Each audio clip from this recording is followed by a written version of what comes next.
Actually, I can't really remember, but I was told it was probably in the womb of my mother. I know it sounds ridiculous, but my mother was playing concerts. She was a pianist as she was pregnant with me. She was playing all Bach concertos. And actually, one of my favorite composers, it's very hard to say you have a favorite, but if I had to take one composer on a deserted island, it would be Johann Sebastian Bach, which probably has a little bit to do, well, a lot more to do with Bach, and a little bit to do with that funny story of my mother playing the Bach concerti as I was inside. I was definitely not hearing music in my mom's womb, I think. Well, when I was 14, I played with the National Symphony. It was one of my first concerts. And I guess even as a 14-year-old, I was under a lot of pressure, and I knew it meant a lot. And afterwards, in the audience, I listened to the Fifth Tchaikovsky Symphony. And for the first time, I could not stop crying.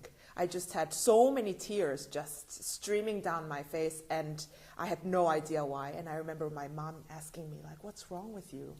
And I'm just like, the music is so beautiful.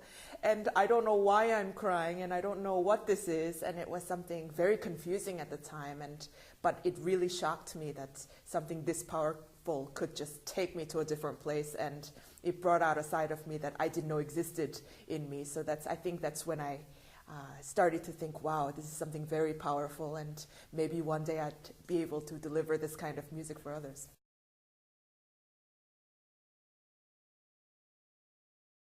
It's always changing, but I am very comfortable in Russian repertoire. It really pushes you to go that extra mile, that all that drama and lyricism really takes me to a different place.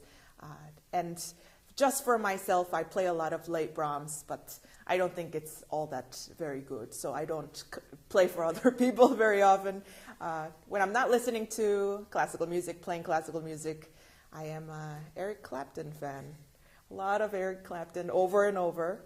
And there are certain songs that represent actually different activities in my life. I have packing music, I have flying music, I have music where I enter a new city, no matter what city it is. So these are what, sort of keeps that order in my very adventurous day-to-day. So, well, it's a very tough question for two reasons. First of all, it's very hard to pick favorites.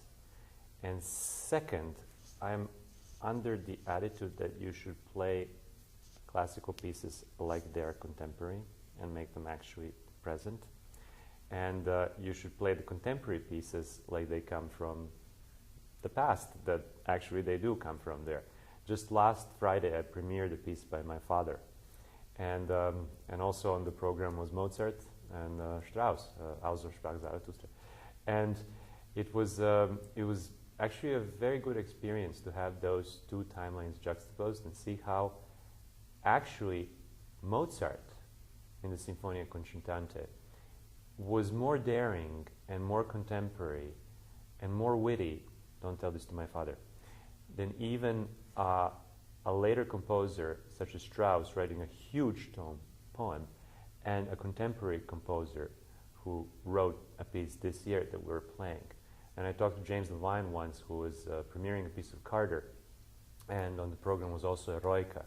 And when we talked about the two pieces, he made the same case and said, listen, Eroica, yes, was written a long time ago, but still today, it's a contemporary piece. Expect the unexpected. Frédéric Chopin once said that you can't repeat a performance. So we don't even know what to expect, except that we're going to expect the best out of ourselves for the sake of music and the audience. So bringing that to the table, we hope we won't disappoint this wonderful audience.